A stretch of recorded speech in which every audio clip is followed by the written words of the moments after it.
Richard White is principal tubist of the Santa Fe Symphony, and this weekend he plays one of the few concertos written for his instrument, Vaughan Williams' Tuba Concerto. Richard, thank you. Thank you. Thanks for having me. Hey, this concerto by Vaughan Williams, he was considered sort of an old-fashioned composer at that point in his life, but this has gone on to be a really popular work. Yes. I think the fascinating fact to know about the Vaughan Williams and just how young the tuba is that our first concerto won't be 100 years old until 2052. And Vaughan Williams, during this time of his life, was really out of his whole career, was into pastoral music. And I think this symphony, or this concerto, I should say, I'm so used to playing symphonies, represents a fantastic work for the tuba, its first concerto, and it's formidable. You have a cadenza in the first movement, which expresses the range of the tuba. In this case, the bass tuba, different from the contra tuba.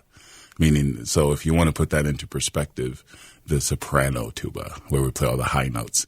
The second movement has got to be one of the most gorgeous works ever written, just beautiful, and oftentimes is played on bassoon and cello. And then the third movement is a fury where everyone comes up to you after the concert and say, I had no idea tuba could do that. So, what is the range of the bass tuba? If you're going to be a professional tubist in the orchestra, you're responsible for 5 octaves. Wow. To put that into perspective, maybe trumpets responsible for 2.5, trombones, same maybe. And on the high end of this instrument, you're getting up into the range of the horn, the French horn? I will be playing an A flat above the staff at least once. We'll see how I feel, maybe twice. We'll see how that goes. It's in the cadenza, so I'll try to be creative. Have you played the piece out before? Oh, yes. I've just played it 2 years ago, 2017, in Durango, Music in the Mountains. And the first time I played it in this state was with the Albuquerque Philharmonic right here in Albuquerque. So I'm familiar with it. The thing that's changing, though, is the different altitudes that I have to do it at, which makes it extremely challenging. Yeah, you live here in Albuquerque, so you're already at a high altitude. Well, that's fine. And then Santa Fe's a little higher, 7,000, and then Durango's with 10. So you always have to change your phrasing and breathing according to, the altitude, because it affects any instrument that uses respiratory function so heavily. Does the tuba take a lot of air to push the sound through? It does, but amazing. Another little tidbit is that the instrument that takes the most air to play is the flute.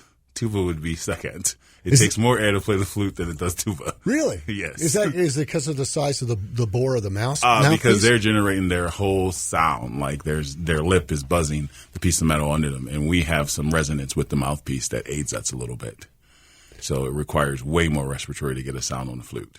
So the tuba has a lot of metal to push air through. Oh, yes. Is it a difficult instrument to play the virtuoso passages on? I think so. More and more people are fascinated. The tuba is playing like I have someone that arranged the Tchaikovsky violin concerto for me, Preludium Allegro for violin.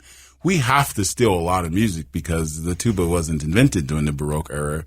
Classical era. We came about in like 1832. Most books will tell you 1835, but that's when it was patented. So we have to take other instruments, music, and play it. And I think the tuba is just getting started. It's kind of fascinating,